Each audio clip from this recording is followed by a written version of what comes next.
നമുക്കറിയാൻ സാധിക്കും, ഡൽഹിയിൽ ഇപ്പോൾ വിദ്യാർത്ഥികളുടെ സമരം നടന്നുകൊണ്ടിരിക്കുകയാണ്. വലിയ രീതിയിലുള്ള പ്രതിഷേധമാണ് വിദ്യാർത്ഥികളുടെ ഭാഗത്തു നിന്നും. വിദ്യാർത്ഥി രക്ഷിതാക്കളൊക്കെ ഇടപെട്ടുകൊണ്ട് വലിയ രീതിയിൽ ഇന്ത്യയിലെ യുവജന സമൂഹം മൊത്തത്തിൽ ഡൽഹിയിൽ സമരം നടത്തിക്കൊണ്ടിരിക്കുകയാണ്.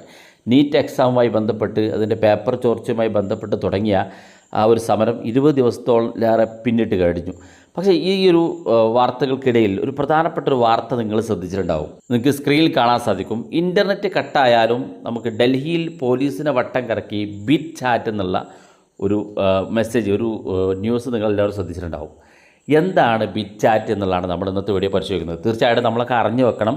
പ്രത്യേകിച്ച് ഇതുപോലെ ഏതെങ്കിലും സാഹചര്യത്തിൽ ഇൻ്റർനെറ്റ് ഇല്ലാത്ത സാഹചര്യം വരിക, അല്ലെങ്കിൽ സർക്കാരുകൾ ഇൻ്റർനെറ്റ് ബന്ദാക്കുന്ന സമയത്ത് നമുക്ക് നമ്മുടെ തൊട്ടടുത്തുള്ള ആളുകളുമായിട്ട് അല്ലെങ്കിൽ നമ്മുടെ തൊട്ട് പരിസരത്തുള്ള ആളുകളുമായിട്ടൊക്കെ ചാറ്റ് ചെയ്യാനും എല്ലാ സൗകര്യങ്ങൾക്കും സാധിക്കുന്ന ഒന്നാണ് ബിറ്റ് ചാറ്റ് എന്നുള്ളത്. നമുക്ക് വിശദമായിട്ട് പരിശോധിക്കാം എന്താണ് ബിറ്റ് ചാറ്റ് എന്നുള്ളത്.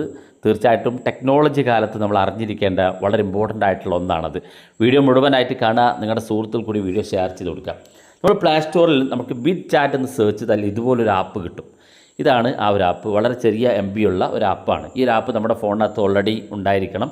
ഉണ്ടായിക്കഴിഞ്ഞാൽ പിന്നീട് നമ്മളുടെ ഫോണിനകത്ത് ഇൻ്റർനെറ്റിൻ്റെ ആവശ്യമില്ല. അപ്പോൾ നമുക്കറിയാൻ സാധിക്കും, ഡൽഹിയിൽ ഇൻ്റർനെറ്റ് വിച്ഛേദിച്ചിട്ടുണ്ട് എന്നുള്ള വാർത്തകളാണ് പുറത്തു വരുന്നത്. അതായത് സമരവുമായി ബന്ധപ്പെട്ട് കൂടുതൽ അപ്ഡേറ്റുകളും വാർത്തകളും വീഡിയോകളൊക്കെ പുറത്തു പോകാതിരിക്കുന്നതിന് വേണ്ടി കേന്ദ്ര സർക്കാർ ഇപ്പോൾ ഇൻ്റർനെറ്റ് നിരോധിച്ചിട്ടുണ്ട് എന്നുള്ള വാർത്തകൾ വരുന്നുണ്ട്. ഡൽഹിയിൽ പരിസരത്തൊക്കെ ഇൻ്റർനെറ്റ് നിരോധിച്ച വാർത്ത നമ്മളെല്ലാവരും മെസ്സേജുകളൊക്കെ കണ്ടു. അപ്പോൾ ഇതുമായി ബന്ധപ്പെട്ട് അവിടെയുള്ള ആളുകൾക്ക് തമ്മിൽ ആശയവിനിമയം നടത്തുന്നതിന് വേണ്ടിയിട്ട് ഇൻ്റർനെറ്റ് ഇല്ല എന്നുള്ളതാണ് ഏറ്റവും പ്രധാനപ്പെട്ട കാര്യം. അതുപോലെ തന്നെ വലിയ ക്രൗഡ് ഉള്ളതുകൊണ്ട്, വലിയ ജനസമൂഹം ഉള്ളതുകൊണ്ട് തന്നെ അവിടെ നെറ്റ്വർക്കും ജാമായിരിക്കും. പ്രത്യേകിച്ച് കോൾ ചെയ്യാനോ വിളിക്കാനോ ഒന്നും സാധിക്കില്ല. അത്തരത്തിൽ ഒരു നെറ്റ്വർക്ക് ജാമിങ്ങും സംഭവിക്കുന്നുണ്ട്. അപ്പോൾ ഈ ഒരു സാഹചര്യത്തിൽ നമുക്ക് ഈ ബിറ്റ് ചാറ്റ് എന്നുള്ള ഈ ഒരു ആപ്പ് വളരെ യൂസ്ഫുള്ളാണ്. അതായത് ഈ ബിറ്റ് ചാറ്റ് എന്നുള്ള ആപ്പ് പ്രവർത്തിക്കുന്നത് ഇൻ്റർനെറ്റിൻ്റെ സഹായം വേണ്ട, സിം കാർഡ് പോലും വേണ്ട എന്നുള്ളതാണ് ഏറ്റവും പ്രധാനപ്പെട്ട കാര്യം. ഈ ബിറ്റ് ചാറ്റ് എന്നുള്ള ആപ്പ് നമ്മൾ ഡൗൺലോഡ് ചെയ്ത് നമ്മുടെ ഫോണിനകത്ത് ഓൾറെഡി ഉണ്ടെങ്കിൽ പിന്നെ നമ്മുടെ ഫോണിനകത്ത് നെറ്റ്വർക്കിൻ്റെ ആവശ്യമില്ല എന്നുള്ളതാണ്. അപ്പോൾ നമ്മുടെ ഫോണിനകത്ത് സിം കട്ടായി, സിം കാർഡേ ഇല്ല, അല്ലെങ്കിൽ ഇൻ്റർനെറ്റ് ഇല്ല, വൈഫൈ ഇല്ല, ഒരു സൗകര്യമില്ലെങ്കിൽ ഈ ബിറ്റ് ചാറ്റ് എന്നുള്ള ആപ്പ് നിങ്ങൾ ഡൗൺലോഡ് ചെയ്ത് ഈ ബിറ്റ് ചാറ്റ് ആപ്പിലൂടെ നിങ്ങൾ ചാറ്റ് ചെയ്യുകയാണെന്നുണ്ടെങ്കിൽ നേരത്തെ പറഞ്ഞ പോലെ സിം കാർഡിൻ്റെ ആവശ്യമില്ല, ഇൻ്റർനെറ്റിൻ്റെ ആവശ്യമില്ല. അതുപോലെ തന്നെ നമ്മുടെ ഫോണിനകത്ത് നമുക്ക് മറ്റ് നെറ്റ്വർക്കുകളുടെ ഒന്നും ആവശ്യമില്ല. നമ്മൾ ഈ ഒരു ആപ്പ് ഡൗൺലോഡ് ചെയ്ത് ഓപ്പൺ ചെയ്യുമ്പോൾ തന്നെ നമ്മുടെ ബ്ലൂടൂത്ത് കണക്ട് ചെയ്യാൻ പറയും. ഇത് ബ്ലൂടൂത്തുമായി ബന്ധപ്പെട്ടിട്ടാണ് ഈ ഒരു ആപ്പ് വർക്ക് ചെയ്യുന്നത്. അതുകൊണ്ട് തന്നെ ബ്ലൂടൂത്ത് കണക്റ്റ് നമ്മൾ ഓൺ ചെയ്ത് കൊടുക്കുക. ബ്ലൂടൂത്ത് ഷെയറിങ്, ഇപ്പോൾ നമുക്ക് നമ്മുടെ മൊബൈൽ ഫോണിൻ്റെ സെറ്റിങ്സ് ഓപ്പൺ ചെയ്ത് കഴിഞ്ഞാൽ നിങ്ങൾ ജസ്റ്റ് ഇതുപോലെ സ്കാൻ എന്ന് ടൈപ്പ് ചെയ്ത് കൊടുത്താൽ മതി. സ്കാൻ എന്ന് ടൈപ്പ് ചെയ്യുമ്പോൾ ഇതുപോലെ ഓപ്ഷൻ കാണാൻ സാധിക്കും. മുകളിലായിട്ട് ബ്ലൂടൂത്ത് സ്കാനിങ് എന്നുള്ള ഓപ്ഷൻ, ഇത് നമ്മൾ ക്ലിക്ക് ചെയ്ത് കൊടുക്കുക. ഇവിടെ രണ്ടാമതായിട്ട് സെറ്റിങ്സ് കാണാം, ബ്ലൂടൂത്ത് സ്കാനിങ് എന്നുള്ളത്. ഇത് നിങ്ങളുടെ ഫോണിനകത്തൊന്ന് ഓൺ ചെയ്ത് കൊടുക്കുക. നിങ്ങളുടെ ഫോണിനകത്തുള്ള സെറ്റിങ്സ് ആണ്, ഇത് ജസ്റ്റ് ഒന്ന് ഓൺ ചെയ്ത് കൊടുക്കുക. അതിനുശേഷം നിങ്ങളുടെ ബ്ലൂടൂത്ത് ഓൺ ചെയ്യുക. ബ്ലൂടൂത്ത് നിങ്ങളുടെ നോട്ടിഫിക്കേഷന്മാർ ഇതുപോലെ വലിച്ചാൽ ഇവിടെ ബ്ലൂടൂത്ത് കാണിക്കും. ബ്ലൂടൂത്ത് നമ്മൾ ഓൺ ചെയ്ത് കൊടുക്കുക. ഇത്രയും ചെയ്താൽ മതി.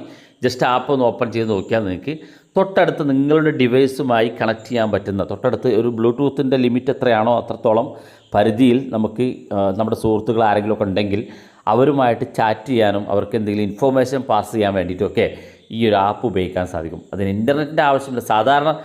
സാധാരണ നോർമൽ മെസ്സേജൊക്കെ നമ്മൾ അയക്കാറുണ്ട്. അതുപോലെ ഗൂഗിളിൻ്റെയൊക്കെ മെസ്സേജ് ആപ്പുകളൊക്കെ ഉപയോഗിച്ച് നമ്മൾ മെസ്സേജ് അയക്കാറുണ്ട്. ഇങ്ങനെ മെസ്സേജ് അയക്കുന്നതിന് നമുക്ക് ഇൻ്റർനെറ്റ് ആവശ്യമില്ല, പക്ഷേ നമുക്ക് നെറ്റ്വർക്ക് ആവശ്യമാണ്. അതായത് നമ്മുടെ സിം കാർഡിൽ സിം ഉണ്ടായിരിക്കണം, അതുപോലെ തന്നെ സിം വർക്കിംഗ് ഉള്ള സിം ആയിരിക്കണം. എന്നാൽ അത് മാത്രമല്ല ബാലൻസ് ഉണ്ടായിരിക്കണം. ഫ്രീ ആയിട്ടുള്ള മെസ്സേജ് ആണെങ്കിൽ ഫ്രീ ബാലൻസ് ഉണ്ടായിരിക്കണം, അല്ലെങ്കിൽ നിങ്ങളുടെ ഫോണിനകത്ത് ബാലൻസ് വേണം. എന്നാൽ ഈ ഒരു ബിറ്റ് ചാറ്റ് എന്നുള്ള ഈ ഒരു ആപ്പ് നമ്മൾ ഉപയോഗിക്കണം എന്നുണ്ടെങ്കിൽ നമുക്ക് ഇൻ്റർനെറ്റ് തീരെ വേണ്ട, നമുക്ക് സിം കാർഡ് പോലും ആവശ്യമില്ല എന്നുള്ളതാണ് ഏറ്റവും പ്രധാനം. ബ്ലൂടൂത്ത് മാത്രം ഓൺ ചെയ്ത് കൊടുത്താൽ മതി. അതൊക്കെ നമ്മൾ അറിഞ്ഞു വെക്കുക. ഏതെങ്കിലും അത്യാവശ്യ ഘട്ടത്തിലൊക്കെ ഇത് വളരെ യൂസ്ഫുൾ ആയിരിക്കും. ഇൻ്റർനെറ്റോ സിം കാർഡോ ഒക്കെ ഇല്ലാത്ത സമയത്തൊക്കെ ജസ്റ്റ് നിങ്ങളുടെ കയ്യിൽ ഒരു ഫോൺ ഉണ്ടെങ്കിൽ ബ്ലൂടൂത്ത് ഓൺ ചെയ്തുകൊണ്ട് നിങ്ങൾക്ക് ഈ ഫീച്ചറൊക്കെ ഉപയോഗിക്കാൻ സാധിക്കും. ഇതാണ് ആപ്പ് ബിറ്റ് ചാറ്റ് എന്നുള്ളത്. ഡൽഹിയിലുള്ള ആളുകളൊക്കെ ഇപ്പോൾ ഈ ഒരു ആപ്പ് ഉപയോഗിച്ച് തൊട്ടപ്പുറത്തുള്ള അവരുടെ സുഹൃത്ത്, അവരുടെ ബന്ധപ്പെട്ട ആളുകൾക്കൊക്കെ ചാറ്റ് ചെയ്തുകൊണ്ടിരിക്കുന്നുണ്ട്. അതുതന്നെ ഇൻ്റർനെറ്റോ സിം കാർഡോ ഒന്നും ഇല്ലെങ്കിൽ പോലും അവർക്ക് ആശയവിനിമയം നടത്താനും അവർക്ക് എന്തെങ്കിലും സഹായം അഭ്യർത്ഥിക്കാനോ അല്ലെങ്കിൽ മറ്റുള്ളവരെ സഹായിക്കാൻ വേണ്ടിയിട്ടുമൊക്കെ ഈ ഒരു ആപ്പ് കൃത്യമായിട്ട് ഉപയോഗിക്കുന്നുണ്ട് എന്നുള്ളതാണ് നമ്മളിപ്പോൾ കണ്ട ആ വാർത്തയുമായി ബന്ധപ്പെട്ട അപ്ഡേറ്റ്. തീർച്ചയായിട്ടും നമ്മൾ അറിഞ്ഞു വെക്കേണ്ടതാണ്. വീഡിയോ ഇഷ്ടപ്പെട്ടെങ്കിൽ നിങ്ങളുടെ സുഹൃത്തുക്കൾക്ക് മറക്കാതെ ഷെയർ ചെയ്ത് കൊടുക്കുക. ഇതുപോലുള്ള വ്യത്യസ്തമായ അറിവുകളുമായി നമുക്ക് അടുത്ത വീഡിയോയിൽ കാണാം.